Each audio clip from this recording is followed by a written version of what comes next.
networks are going to help us in maintaining the relationship. So we are going to study about that according to Mac Ivor and Page, my dear friends. Now let us discuss what is this industry. Industry is an economic sector which is involved in producing goods and services. The source of income of an industry will determine what type of industry it is.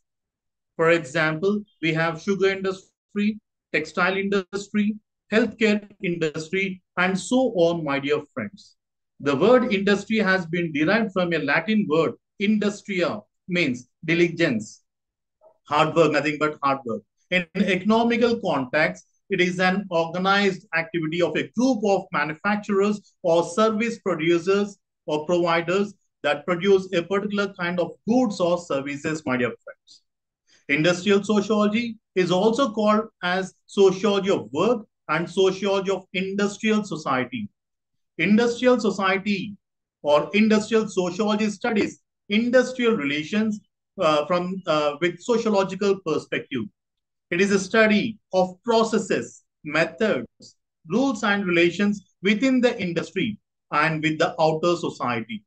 It studies the internal relations of inter-employee, employer, and intra-industrial relations with the context of social, economical, and political environment. At micro level, the focus is on personal management and labor welfare. And if you see at the macro level, industrial policies and welfare of the society in a larger development context. The study ranges from the experience of individuals within the organized structure like working conditions, their challenges, resistance, acceptance, motivation, and so on, to the collective trade unionism, and from the industry-specific relations to the industrial policy making, and so on. The subject area expanded to the study of industrialized societies characterized by radical changes in technology, globalization, labor markets, management practices, employment relations, and so on, my dear friends. Industrial sociology is the study of people's interaction in an industry, the study of motivation and behavior of people and the hierarchy and the flow of power, roles and responsibilities, group dynamics, formal and informal communication are the crux of the subject matter of industrial sociology. Now let us see the importance and the need of industrial sociology. Industrial sociology, my dear friends, helps to understand the sociology of industrialized societies. Its main aim is to understand the social interactions within the industry and of the industry with the society and vice versa. For example, think if there is no proper relations between the management and the workers, at the time it may lead to conflicts within the industry.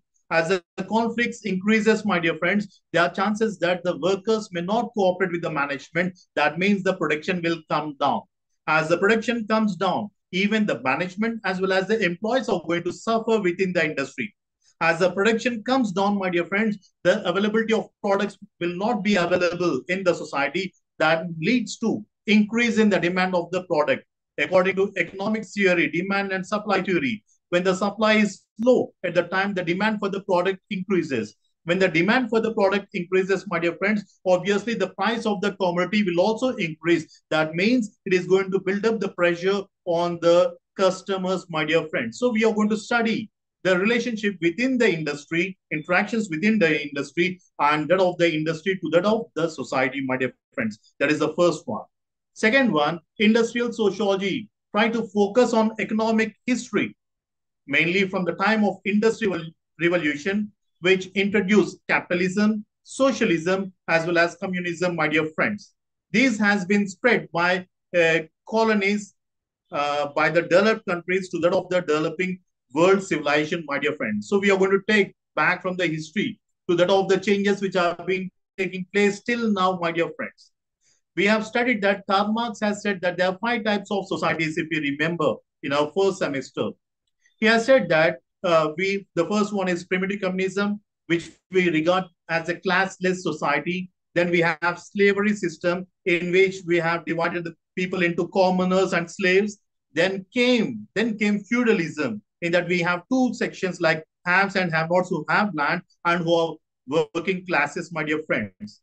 And with the Industrial Revolution, most of the people started shifting from the feudalistic form of society to that of the capitalism, my dear friends. As capitalism came into existence, the rich people have enjoyed all the privileges, whereas most of the people who are indulged in the traditional occupation or guild system that have simply declined, my dear friends, and most of the people were forced to migrate to the nearby towns or cities in search of job or employment opportunities. So the rich could enjoy all the privileges, whereas the poor people or people who used to work in the traditional societies, they have lost their prominence, they have lost their livelihood, everything. So we are going to study how this industrial revolution had some impact on the society, how it has been changing the society from a feudalism society to that of capitalism, socialism, and so on, my dear friends. Industrial sociology, by studying this, it will also help in terms of knowledge about best practices and management theories from the administrative perspective. It allows the people, it allows the management to understand the sentiments, the behavior of the people so that they can design the policies in such a way that they will cooperate. For example, when the Britishers were ruling India, at that time you can see all sections of people have also joined the British Army. They were happy indeed to be a part of British Army. But in the year 1857, when the first Sipahi revolt or first freedom struggle started, my dear friends, at the time the cows was only one thing. That was they have used the fat of pig and cow in making the capsule like bullets, so that they have to keep in the mouth, tear it, and put in the barrel, and they have to fire it. So eating the or touching the meat of a pork or a cow was against the Islamic philosophy and the Hindu philosophy, my dear friends, that made the people to fight against the Britishers. The same way, when we are going to have certain practices which are going to hurt the sentiments of the people, or if they are not going to give required required importance to the people at the time, they may not work effectively. So this is going to help us in having the knowledge about the practices as well as management theories, which may help us in proper industrial administration, my dear friends. And if you're going to see from the personal development, my dear friends, it helps the individuals to grow. And as the individual is also going to grow and contribute to the industry, this is also going to contribute for the industrial development as well as for the development of the society. All these three are interconnected, remember that. So industrial sociology, its main aim is to locate the problems within the industry and help the people so that they can develop themselves. And if the personality of the individual is developed, my dear friends, it also helps us in developing better strategies and policies for the overall development of the individuals. It also helps to contribute for the industrial development. So once we know where is the lacuna, at the time the industry can also provide them required training. They can provide required training so that they can enhance the skills. If we see in the educational industry, if we are going to see the educational system as an industry, we have the UGC, University Grant Commission, which is also going to provide training programs like orientation program, refresher course, and so on in order to enhance the skills of the individuals from time to time, my dear friends. The same way, if you know what are the lacuna, then we can also design that. And if you're going to see it from the human relations perspective, human behavior is very, very important because it plays a vital role in terms of human interactions. And this also play an important role in the productivity and better management of the industry. So it helps in practicing better human relations through scientifically established theories. And when we talk about the quality of work life, with globalization, with MNCs, multinational companies, employment has become 24 by 7. We are going to have the work across the day, across the month, across the year, my dear friends. And this is going to trigger for the mounting work pressure and stress and destroying the family institution, my dear friends. It is also going to create social and mental health of the employee. So there should be a proper balance between the work and family. The work and family. So we can also try to design certain policies in such a way that the employees will try to help or the employees will be able to cope up or manage between the work as well as the uh, professional life and family life, my dear friends. And when we talk about the labor welfare measures, the duty of the management is to look after the welfare of the people, like provide providing good wages for them, taking care of their health, providing better sanitation facilities, housing, educational, social security, and so on. This will try to help in establishing and practicing trade unionism in the industry to ensure proper balance between the welfare of the employees and profitability of the organization. Let me give one example. In the year 1997, I was pursuing my 10 plus 2 and I have gone to NCC camp to Nellore. So they have taken us to Sriharikota. On the way back, we have been taken to Nippo Batteries industry near Nellore. So when I went there, I've seen all the people working effectively. So when I went to the people, I asked, what is your salary? They said 2,000 rupees. I can see the happiness. They are proud to say that they're earning 2,000 rupees. I I was surprised to see how come with 2,000 rupees, how come you people are very, very happy. So I want to probe in depth because I was young and I was curious, little bit curious to know how come these people are happy only with 2,000 rupees. So then when I asked them, they said they have taken me to the cafeteria canteen and they said that see the list, 10 paisa tea, 15 paisa a cup of coffee or a milk, 25 paisa breakfast, 1 rupee full meals, my dear friends. And non-veg once in a week or twice they are going to serve non-veg, that too unlimited. That was only 1 rupee 50 paisa. Then they have taken us to the restroom, like where they want to relax themselves. When they have gone there, it was semi-conditioned with almost armchairs like. And they said that for my children, education is being provided free of cost. The management is taking care of that. We also have pick and drop service, and we also have housing facility. All this, because of all these facilities, they said 2,000 is going to be a huge, and we are very, very happy, my dear friends. So the main duty of the industry is also to look after the welfare of the industry, my dear friends. The next one is providing solutions. Industrial sociology will try to study about the problems which are there in the industry. We try to study why strikes take place, what are the causes for that, why the management want to lock down the industry, what are the causes for unemployment in a particular area, why there is disharmony between the administrator and employees, or what is the relation between the administration and trade unions. All this we are going to study. So once we have a clear cut understanding of all these aspects, we will be able to provide a solution which is accepted by both the parties, my dear friends. So this way industrial sociology is going to help us, my dear friends. Then how it is going to be useful if you are going to study industrial sociology from the societal point of view or from family point of view. Let us discuss about that.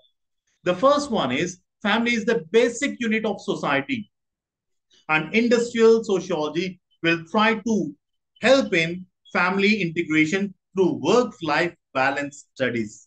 So its main duty is to formulate better welfare measures for the benefit of the better living conditions of the employees. So they have to formulate a welfare measure, my dear friends, so we can have a clear-cut understanding on that. Second one is industrial policies and strategies are going to deal with the industrial issues, which is one of the major concern of the studies in industrial sociology. So once you study, because when I'm going to work in an organization, I will be happy if the organization is going to flourish. If there is any problem between me and the co-workers or between me and the employers, my dear friends, I will also carry that pressure back to home, my dear friends. So all the industrial policies must be in such a way that it has to contribute for the individual growth to that of the industrial growth, my dear friends. And it also helps us in economic stability. Remember, industrial sociology or industries, remember, if they are going to work effectively, they are going to contribute for the economical stability within the industry, thereby contributing for the greater economical stability at the national level or regional level, my dear friends. Right now, you can see that India has become one of the fifth largest economy on this planet. How come it has become? Because We can see a lot of FDIs are coming into India. A lot of people, foreign people are coming to India and they're starting their business here. And because they are working effectively, efficiently, my dear friends, it is going to decrease unemployment. It is going to help in circulating the economy within the country. It is going to allow us to export the products to the other countries. This way, it is also going to help us in developing the economical condition of our nation. And it also helps us, remember, it also helps us in planning effectively.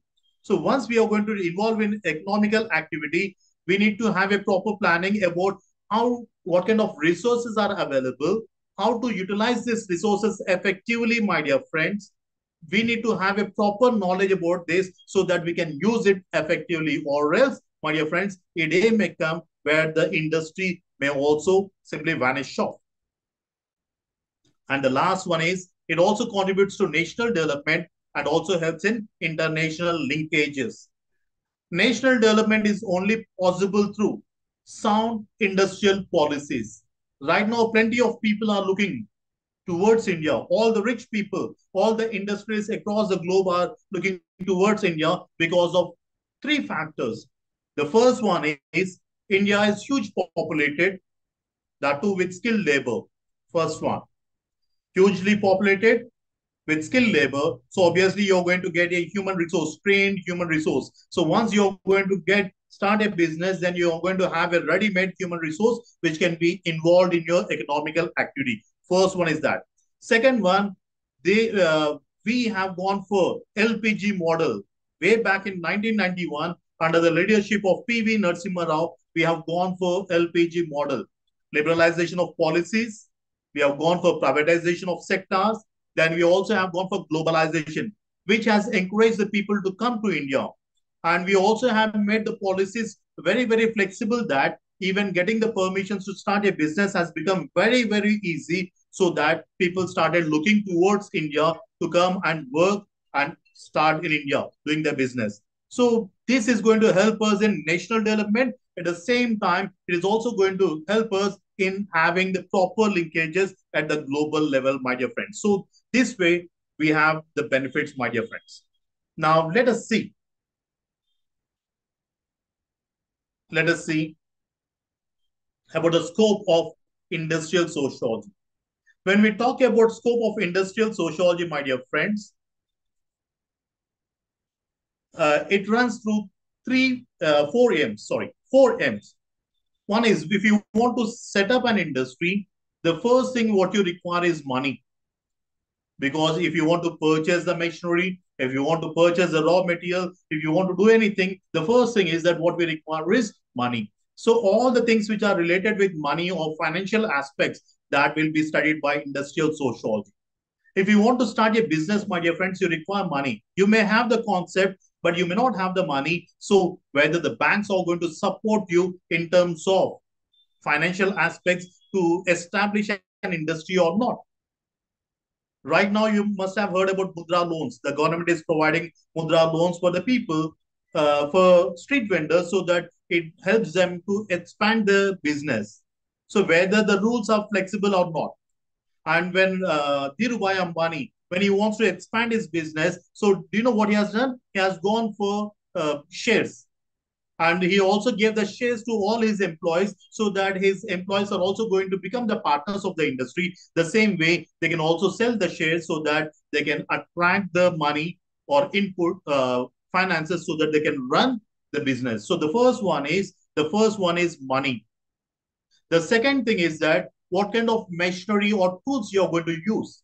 In the so-called traditional societies, my dear friends, we used to depend more on animal power and human power, my dear friends. When industrial revolution took place, it has been replaced by the machines. So what kind of machines we are going to use, whether the government is going to allow the people to utilize these machines or not, to what extent, that will also be studied by the industrial sociology.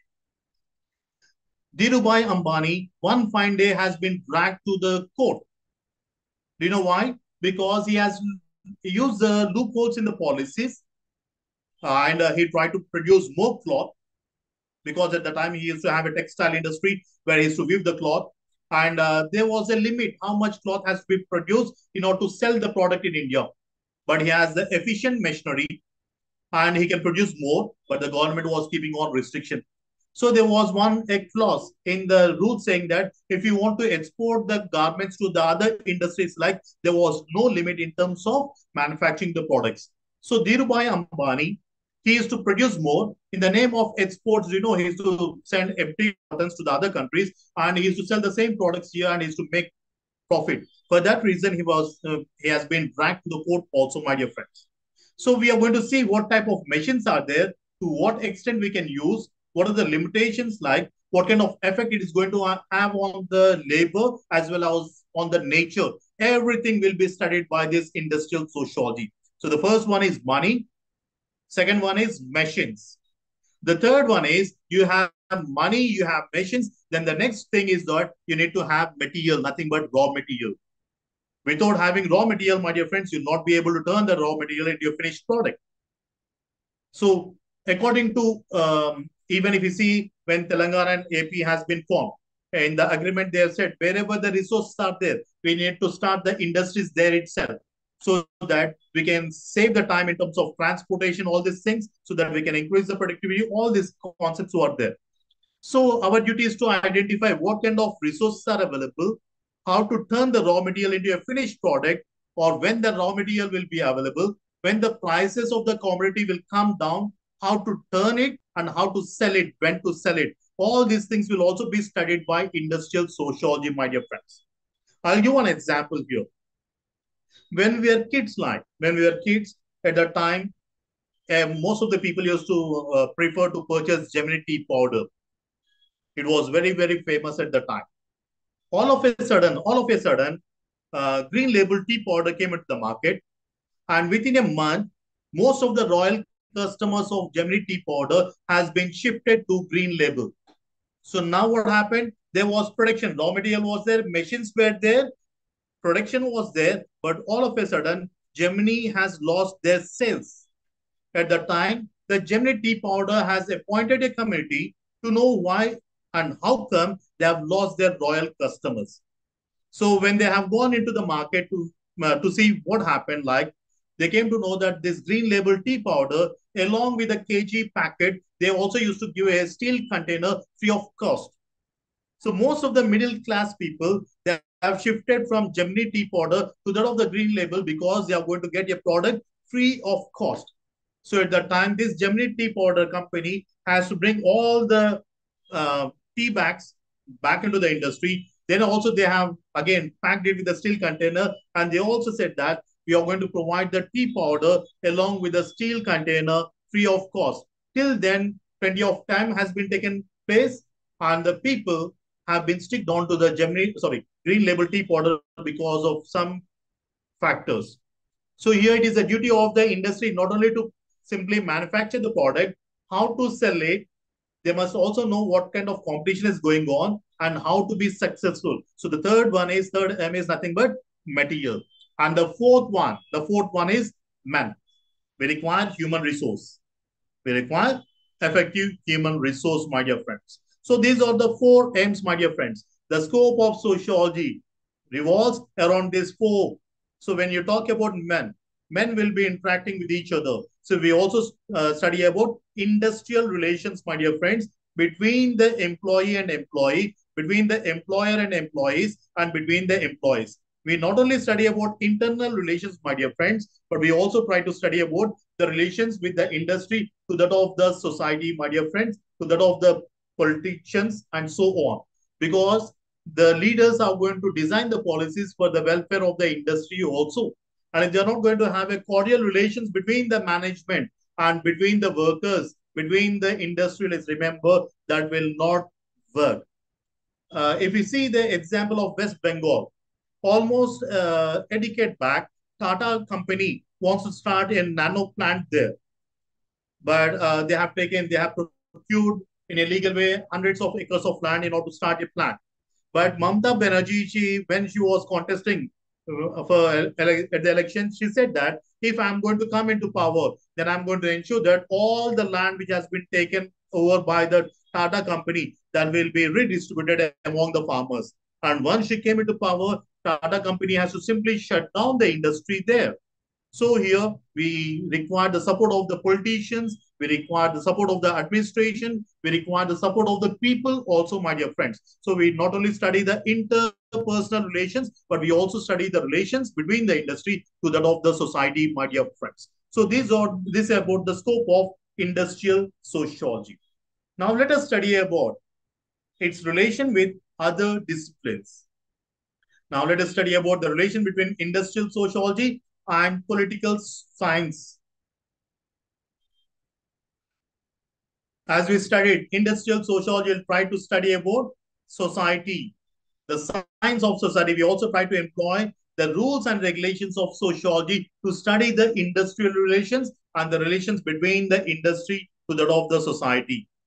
It tries to study about various social institutions within the industry and its external relations outside in the society, my dear friends. It studies human interactions, interrelations, the conditions and consequences which allow the industry to work effectively and its impact on the society.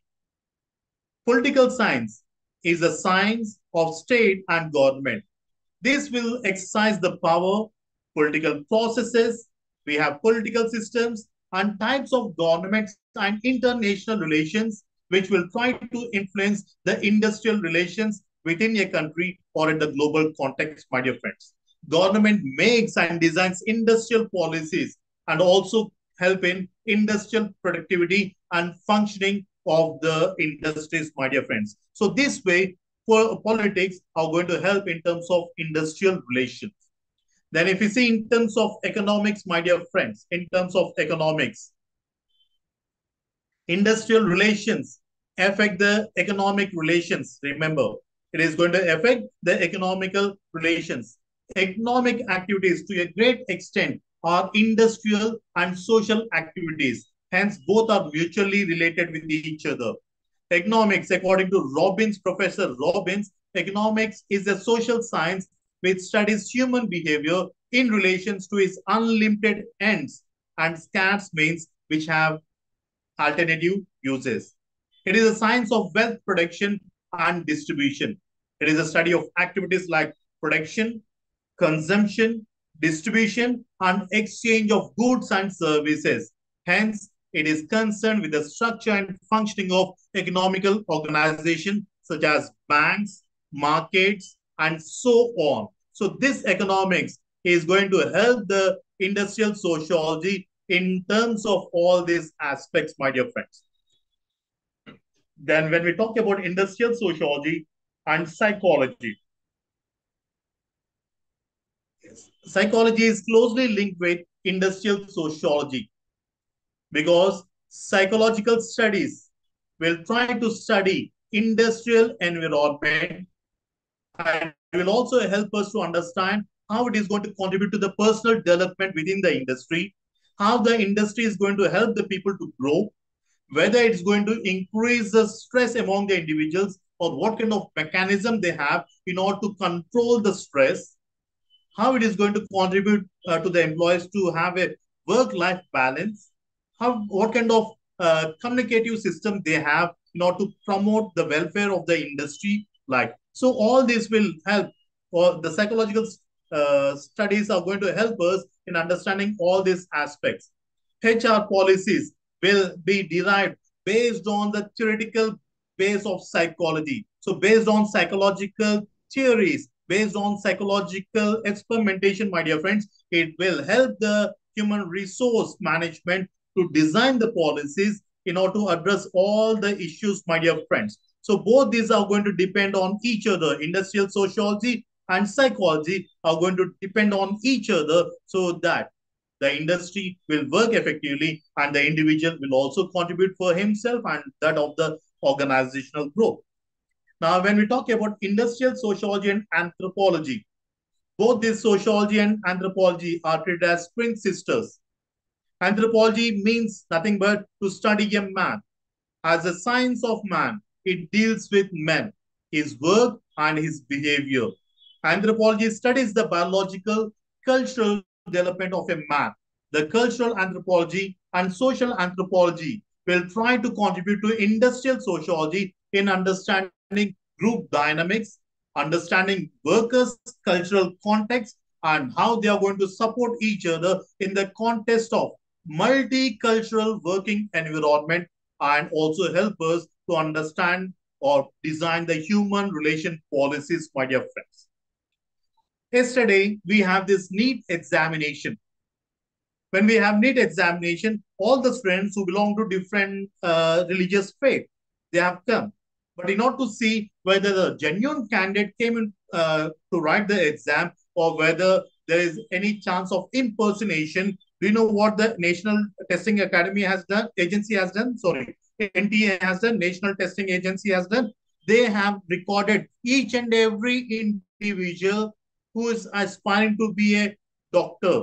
So they came to each and every examination hall and they have recorded the faces. If there is any case tomorrow, they can produce the evidence to show that the genuine candidate has written the examination or whether any impersonation has done. So there we are going to have a set of rules and regulations which are commonly applicable for each and every individual. You cannot say that I'm a Hindu, so I'm going to cover my face, or I'm going to be a Muslim, all these things. So in order to ensure that each and every section of people work effectively, we are going to bring common set of rules and regulations which are equally applicable to each and every section.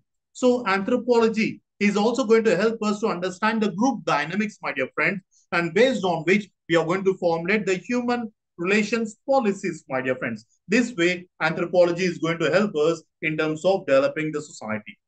Then when we talk about industrial sociology, to that of the management sciences, remember, sociology is a science of society and it mainly focuses on our relations to that of the society with industry. It attempts to study the workplace behavior, motivations of the individual, and how people are going to perform their work. And we also see about training, career development, and so on, my dear friends. Whereas management studies with several branches, it tries to study about the relation with the industrial sociology. Management science studies the science of management, the management of people, the management of material, management of money in any organization. And industrial sociology will help us in understanding people, their social, economical context, and how the management has to assign the activities to these people, how to produce the best industrial practices. This way, industrial sociology is going to help in terms of management studies, my dear friends. So both can contribute to each other in understanding the society, understanding people's knowledge, understanding people's behavior, and promote best management practices, my dear friends. When we talk about industrial sociology to that of law, my dear friends, both work together to evolve, to interpret and implement labor laws in the industry. Both the industrial sociology and law go both hand in understand the fringes of their overlapping environments. For example, once upon a time, women did not get maternity leaves, but later on the government has given leaves, and right now, a lady, if she's pregnant or if she's going to be a prospective mother, she can avail 6 months of paid leaves, my dear friends. The lady has the freedom whether to use at the time of pregnancy or at the time of delivery or even after delivery. The lady has the freedom. But slowly, the concept of paternity leave is also coming in India. Actually, we have the concept of paternity leave in the developed countries like America and so on, because there is no concept of joint families. People stay in nuclear families, and in India also, the joint families are becoming very, very weaker, and we also have the increase in the number of nuclear families. So there is no one to take care of the pregnant lady or to take care of the lady and the children. So even the couples, even the husband also wants to avail certain leave from the company so that he can take care of his lady and the children. So the concept of paternity leave is also coming on in the society. So both the industrial sociology and law, my dear friends, collectively are going to understand the problems and they are going to interpret the problems and help in designing the policies, industrial policies, labor policies, as well as international laws, my dear friends. So this way, both are going to cooperate with each other, my dear friends. Now,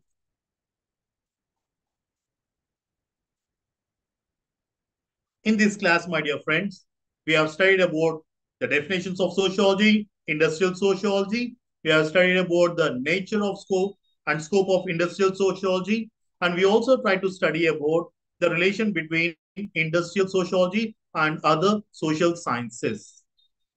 In the next class, my dear friends, we'll be studying the philosophical grounding of industrial sociology in detail, followed by the other lessons.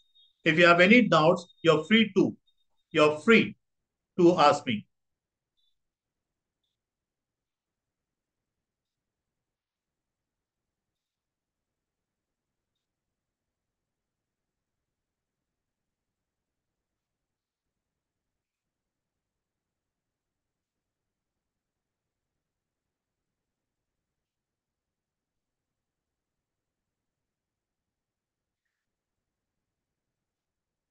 If there are no doubts, then we'll conclude for today, beta, and we'll continue tomorrow.